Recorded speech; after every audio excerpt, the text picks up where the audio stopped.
Don Tracy, en France, il est connu comme un des auteurs, un des 10 premiers auteurs de la série noire, puisque son livre Neige d'antan doit être le numéro 5 ou quelque chose comme ça. C'est oui, un auteur de roman noir. Alors, la vie de Don Tracy, c'est un peu, comment dire, la légende de l'écrivain américain. Il a tout fait, il a été mannequin, il a été garde du corps, il a été vendeur, il a surtout été journaliste. Il a même été rédacteur en chef au début des années 30 d'un journal à New York.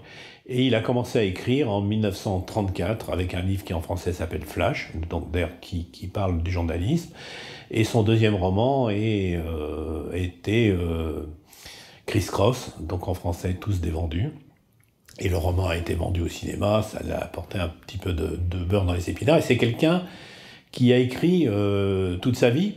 Il y a une chose intéressante, c'est que pendant la Seconde Guerre mondiale, il a été dans la Military Police. Il a d'ailleurs créé une série sous un pseudonyme où le personnage est un sergent de la police militaire. Et il y a deux grands thèmes qu'on pourrait dire qui se dégagent de ses écrits. C'est le racisme. Il a écrit un livre formidable qui s'appelle How Sleeps the Beast, la bête s'éveille, qui est un terrible récit de lynchage, et l'alcoolisme. Il a écrit un livre qui en français s'appelle La Vape. Et il se trouve que dans une revue qui s'appelait Hardboiled Dicks, Roger Martin avait interviewé la femme de Don Tracy, qui parle de son mari de façon assez émouvante et qui dit en effet que c'était un grand démocrate et c'était un homme de bien, mais que le grand drame de sa vie, ça a été l'alcoolisme qui l'a toujours miné. Et d'ailleurs, à la fin de sa vie, il était cofondateur, je crois, président d'une association anti-alcoolique. Donc, alors, c'est un homme, c'est comment dire, c'est l'écrivain. Encore une fois, on dirait presque un cliché, l'écrivain américain. Il a écrit donc un certain nombre de romans policiers. Et puis, à un moment donné, après la guerre, il a eu un petit peu un passage à vide, et puis il est revenu à l'écriture, mais là avec un roman, comment dire, historique, qui a eu beaucoup de succès, c'est je crois le seul best-seller qu'il ait vendu, et puis il a travaillé à novéliser des séries, Peyton Place, des choses comme ça. Et quand même, juste avant la fin de sa vie, il a écrit un autre roman policier qui n'a pas été traduit, qui a eu le Edgar du meilleur roman policier de l'année. Je dirais, pour moi, ces manchettes qui en parlent à un moment donné dans ses chroniques, et qui repassent comme ça en revue un petit peu tous les auteurs du début de la série noire, et je suis assez d'accord avec lui, il dit, bon, c'est du brut de coffrage, c'est pas subtil, mais c'est des romans, des vrais romans, comment dire, qui décrivent la société, d'intervention sociale. Et de ce côté-là, c'est bien. Dans les années 50, à un moment donné, il a enseigné la littérature à l'université de Syracuse. Donc il avait des idées là-dessus. D'après son épouse, Don Tracy, il fait aussi partie de ces écrivains, de cette grande vague d'écrivains américains. On pense évidemment à des gens comme Goody, qui lui aussi pourtant était adapté au cinéma. Criss Cross, c'est son deuxième roman en 1935. Il est comment dire, acheté pour le cinéma. C'est Robert Siodmak qui avait fait déjà Les Tueurs avec Burt Lancaster qui va le faire. Ce qui est très intéressant par contre, c'est que le scénario, l'adaptateur est Daniel Fuchs.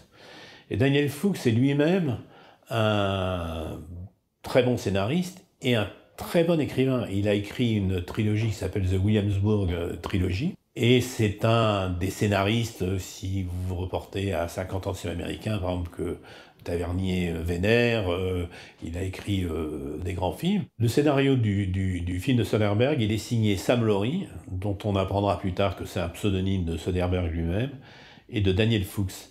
Évidemment, on était très étonnés de voir ça, puisque Daniel Fuchs était mort. Et j'ai eu la chance d'interviewer Soderbergh sur ce film-là. Et il était très furieux contre ce carton, car, m'avait-il expliqué, C'est lui qui avait fait entièrement l'adaptation. Il n'avait rien gardé pour lui du travail de Daniel Fuchs, mais c'était la Guilde des écrivains qui l'avait forcé à mettre le nom de Fuchs au générique. Soderbergh, d'une certaine façon, est plus près du livre parce que le film de Soderbergh est moins glamour. C'est pas Burt Lancaster et c'est pas voilà quoi. Donc il y a un côté plus dans le film de Soderbergh plus de milieu, des convoyeurs de fond, je veux dire plus terne, plus terre à terre. Dans le film de Sion Mac, où il y a ce côté je veux dire que les protagonistes sont beaux, ont une personnalité extraordinaire, sont séduisants, alors que c'est pas le cas dans le Soderbergh. Et je pense que Soderbergh, en plus, est plus proche du livre dans le côté routine puis cette espèce de lumière verdâtre, cette espèce d'univers sombre, pas intéressant, quoi. Oui, alors Pour toi j'ai tué, c'est un grand film noir. De toute façon, c'est vrai que l'un des grands cinéastes du film noir, on a eu tendance à l'oublier à un moment, c'est Robert Siodmak.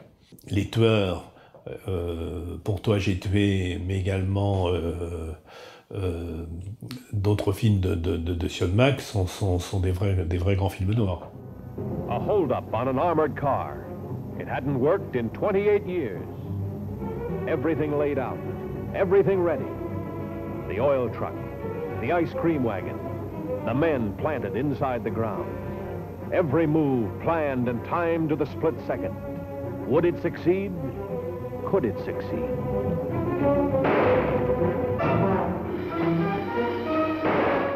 Don Tracy au cinéma, ça n'est que ce film. Je crois qu'il y a eu un téléfilm d'après Quand la bête sommeille, là, mais autrement, non, c'est le seul film, ouais. Et pourtant, il y a quelques livres de Don Tracy qui, à mon avis, auraient pu donner des films. Il y en a un qui s'appelle Un bloc de haine, qui est absolument aussi formidable. Il y a Flash qui aurait pu donner. Et peut-être que quelqu'un s'intéressera un jour à La Vape, qui, à mon avis, était un livre assez en avance sur l'alcoolisme. C'est un livre tellement convaincant que quand on le lit, on a l'impression d'avoir la gueule de bois. Alors, la femme de Don Tracy disait de lui que c'était un homme de progrès, un démocrate sincère et un homme de liberté.